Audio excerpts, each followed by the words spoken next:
this video, I'm going to show you how to make this very simple gaming pop-out effect in Photoshop. So the three things that you need for this are an image that has some sort of depth, like this character is further in front of these characters, so it looks like they are, in front, like they could be the ones that are popping out of the image. You're going to need a computer or tablet or even like a picture frame or something that, a TV screen, something that the object is going to pop out of. And then you're going to need some sort of background image if you want. You can also just put a color back there or a gradient or whatever, but I'm going to pick an image that goes with this image to kind of make it seem like it's one project together. But obviously this effect can be done without cutting out a computer and putting something else in the background as well, like this. All right, so the first thing I would suggest doing is cutting out your computer or TV screen or whatever you're going to use as the frame to have your object pop out of. I'm going to use the fourth tool down here, Quick Selection tool. If you don't see it, it might be Magic Wand, but click on Quick Selection and then click up here on Select Subject. Now, Photoshop should do a pretty good job of selecting it because it's just solid lines. But if it doesn't, you might have like an indent somewhere, then just go up to plus and paint it back in. Or if you have a jut out, that was too much. Hold on. If you have let's see if I can do it here, a little jut out like that, then use the minus to kind of peel it back like this. And then once you have your selection the way that you want, just go up here and click on Select and Mask. I would suggest just smoothing it out and shifting your edge back a little bit, and then changing output to layer mask and clicking OK. And that should put a mask on it and make sure that everything around it is gone. Once you have your selection the way that you want it, just go up to your Move tool over here, click on it, and you're going to drag your computer over to the tab that is your background and then let go. Now in here, mine's close to the right size, but if you need to resize it or rotate it, just go Control T. Make sure this little chain thing is clicked here. Don't have it like this. Click on it, and then you can go to the corner to resize or outside the corner to rotate where you want it. So I'm just going to put it back to 0 or whatever, close enough.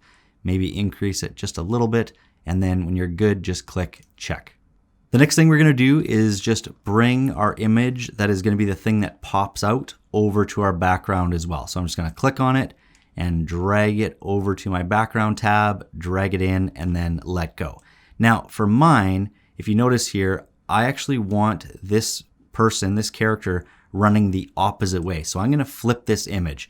You can do that too if you need to, but just be aware, like right here I have camping. So when I flip this, camping is going to be backwards. But I know that I'm going to chop it out. It's not going to be part of the image that appears on the computer screen. So I'm not really concerned about this. And there's nothing else in here that if I flip it is going to be weird for people, right? There's no other text or anything that's going to look backwards or anything. So I'm just going to go up to Edit, Transform, and Flip Horizontal because I need it the other way. Then I'm going to go Control T to resize. And in this case, I can resize like this, but I also want to drop my opacity down so I can have a sense of where it's going to fit on the computer screen. So I kind of want the character here, the running one, to kind of be popping out of the top here and the foot kind of popping out there. I might even just rotate just a touch and then bring it back just a touch and then maybe just nudge it down. Okay, so somewhere in there, like once you have it kind of placed where you want it, and I'm really paying attention to this, the character that's popping out, how it's going to look popping out. I want it to not be overlapping with the computer down here because then the black boot will kind of blend in with the kind of keyboard here. And then also I'm just paying attention so that this edge here, that everything is beyond what the monitor is going to be, like what the screen is going to be. Okay, when you have it good, then just click Check and then bring your opacity back up to 100. At this point, we need to make kind of two copies of this. One is going to be the cutout right here of our subject that's popping out, and the other one is going to be whatever appears in the computer monitor. So click on that main image, the pop-out image, go Control J to make a copy of it, and then just hide the top one for now. On this main one, the one that was layer 2, so I'm going to call this one Screen. And this one I'm going to rename as pop out. So on the screen one, we're gonna also hide that. And then on the computer layer, I'm gonna zoom in so we can see this more clear. I'm gonna go and use the pen tool, so this one right here, and I'm just gonna click in the corner right there, click in this corner. I would go beyond just a little bit of the edge of what the monitor, like the screen would be. Click there, and then click back to the start. Now that pen selection is not quite a selection yet, so you have to right click in the middle and then go make selection. Now I've tried this a couple times and 2 usually works for a lot of things. I'm gonna drop it down to 1 in this case. That might even be too much of a feather because it's a pretty sharp line where the screen ends and the rest of the computer continues. So I'm just gonna click OK. And now that selection is ready to go. And then I can just click the eyeball to get the screen one back into play, click on that layer, and then go down here to the mask, this box with a circle in it, and just click on that. And that'll make a mask selecting just that section that we marked out from the screen here, but it'll be on this layer right here. And you can see whatever was white here, that's what is left from that image. And then obviously next we're gonna deal with the pop-out image. So I'm gonna click the eyeball to bring that one back, and I'll just kind of move over so I can see that one a little bit better. And we're gonna use the same selection tool we did at the start. So make sure you're clicked on the pop-out layer. I'm gonna use the quick selection tool right here and go select subject.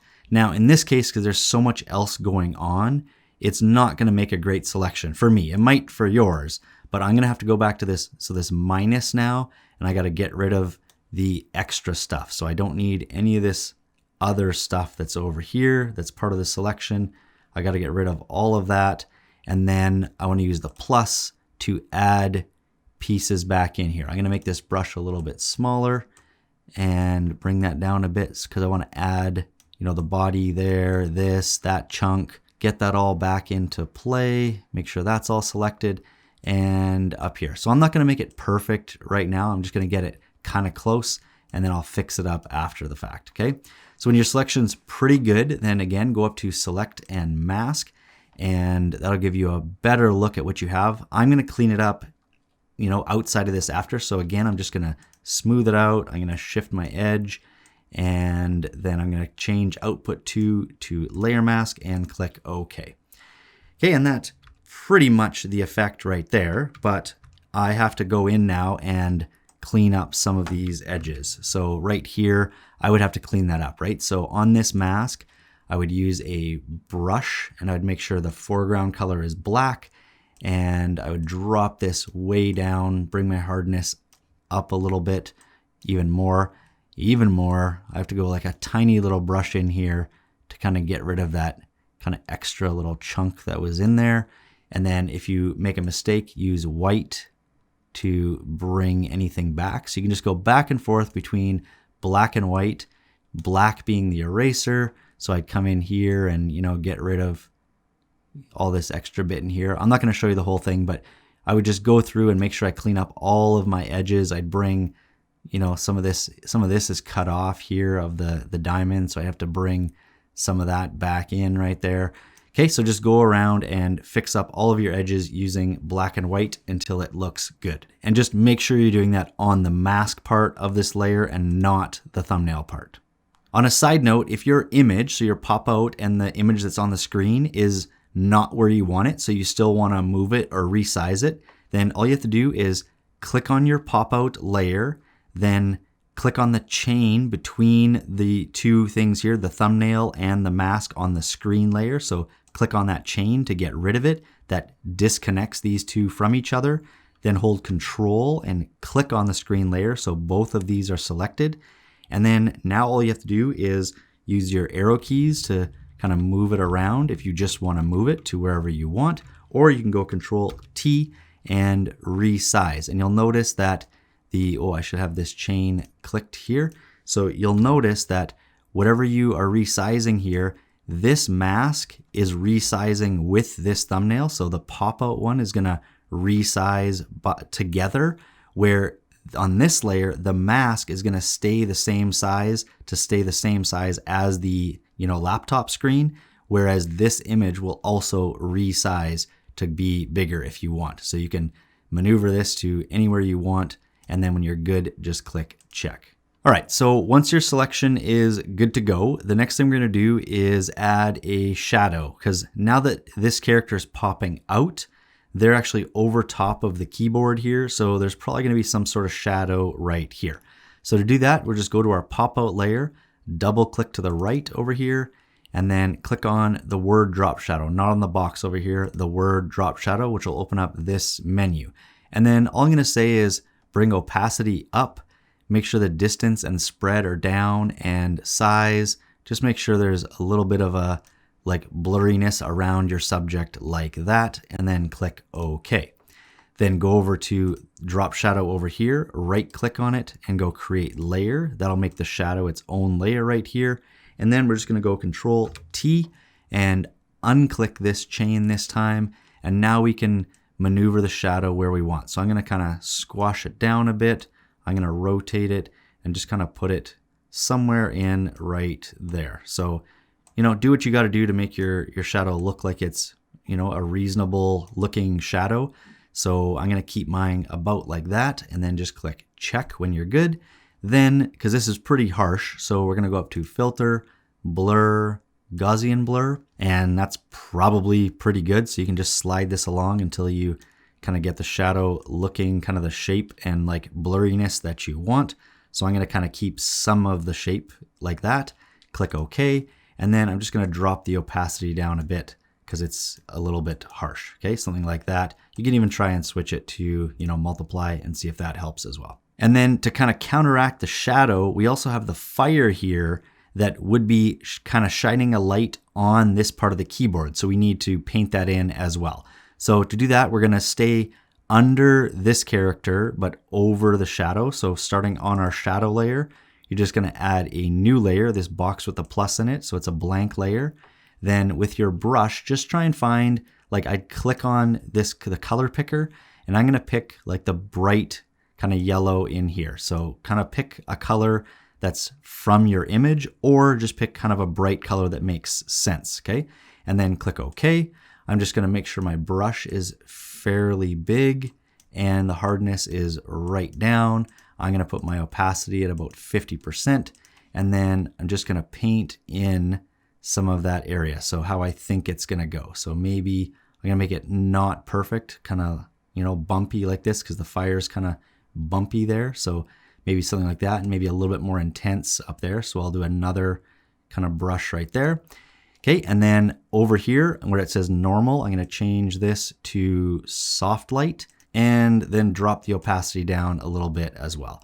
Okay, so something like that. Now you can see it looks like it's lighting up these keys right here. And if I hide it, that was before and that's after. Okay, so that's pretty much the effect complete, but I'm going to show you 3 other things that you can either do or not to enhance the image further, again, if you want. Okay, so the first one is going to be to mess with the background.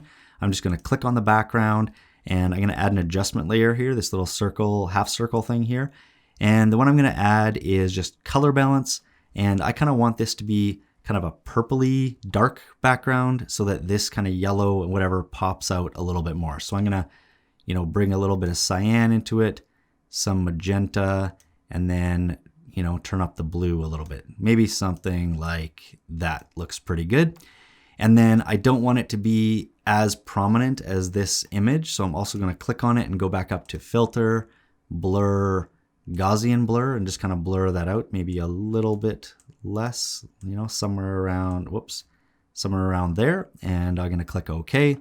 And then I also want it to be a little bit of a gradient back there as well. So I'm going to add another blank layer, go over to my gradient tool right here and go up to the top here. I just want to pick something that matches. So this one's pretty good. I found this one in blues here. I just want to pick, it's probably this one right here. Pick one where, oh, it wasn't that one, but anyway, that looks good anyway. Maybe this one. I want to pick one where the lighter color is on the left and the darker color is on the right. If you can't find that, and just click on here, and then you can adjust the color to what you want, adjust the color and the the brightness and stuff here. So click OK. And then if you need this one to be darker, click on it and, you know, do what you got to do there as well. And then click OK on here when you're good with your colors. And I would suggest picking this one here with the circle in the middle, and then just click in the middle, drag out, and it will make this kind of gradient. Now, you also have to then go over to this right here and change your blend mode to something that you like as well. So if you want it to be lighter, then pick one of these, you know, like screen could look good there if you want it to be like that. But I'm gonna go down to soft light. I think looks pretty good for mine, the way that I want it. Okay, and then the next thing, I'm gonna put an outer glow around the laptop. So go to your laptop layer, double click to the right, and then click on outer glow. Again, click on the word outer glow. And that's kind of what I want already, but to change your color, you click here. Maybe I'll, you know, have it a little bit brighter. So change your color to what you want right there, click OK, and then adjust the spread and size. So I'm just gonna adjust these a little bit and go with that. When you're good, click OK. Now, before we move on to the final thing, I just noticed that this guy, he should probably be popping out of the screen as well. Like this leg should be popping out. So if you notice anything else that you'd like to add to your pop out, then just go to your screen layer, click on the mask on your screen layer, and then make sure you have a white brush. And I would just really make sure along this, like where the edge of the computer is, it's hard to fix afterwards to match that blurriness of that line there. So I would just drop this down a bit, make sure your hardness is around, you know, 75, 80. And I'd be really careful along this edge to kind of just paint the rest of it in. And then the rest you can kind of just add in, you know, kind of willy-nilly to add the rest of it in. Then you go back to a black brush, zoom in, and take out everything that you don't need. So I'm gonna just go pretty quick with this. You should take your time and do it properly. I'm gonna kind of go fly around here, get rid of everything you don't need. And there you go. Now we have, oh wait, a little bit right there. Now we have his leg popping out as well. And I think that looks quite a bit better. The only thing you'd have to add is another shadow here. So click on your shadow layer, add a new layer, make sure it's a black brush and that it's fairly big and the hardness like way down.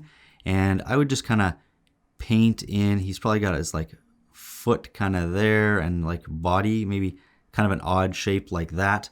Maybe that's too big, but I'm just gonna switch this to multiply and drop this down so you can barely see it anyway. And then I'd probably go Control T and maybe resize it a little bit and then just kind of place it where I think it would be, maybe even smaller, and then just click check.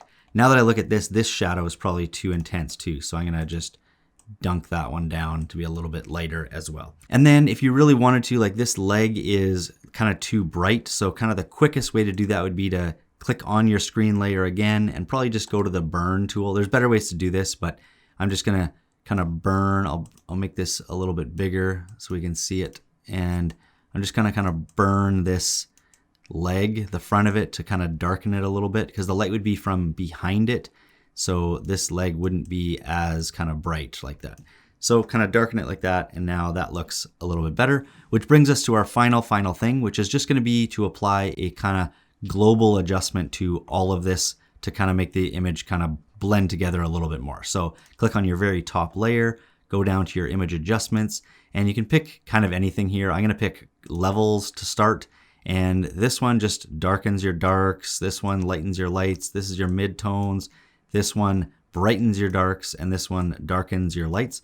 So I'm just gonna kind of darken this to add a little contrast, maybe darken my mid-tones just a little bit, and you know, that's about it. Then I'm gonna add another one. You could add as many of these as you want. So I'm gonna add a color one too, maybe a color lookup. And if you go to this drop down up top here, there's some options down here. I'm gonna pick, you know, maybe horror blue just to see what that looks like. So anything you pick will add an effect to it. So let's try, you know, soft warming. Whatever you pick will apply, you know, whatever the effect is to all of it. And then you can try and mix that with a blend mode to see if one of these blend modes makes it look even better. So let's just say pin light you liked, and then you can adjust the opacity, or in this case, kind of the intensity of the effect as well. So let's pick one that's like pretty obvious. Let's say color dodge there. If I wanted to, then I could, you know, drop the intensity of that, or, you know, bump it up depending on what I like. And that's it. That's how you make a very simple gaming pop-out effect in Photoshop. If you got something out of this video, make sure to drop a like. And if you're new to the channel, please consider subscribing, and I'll catch you next time.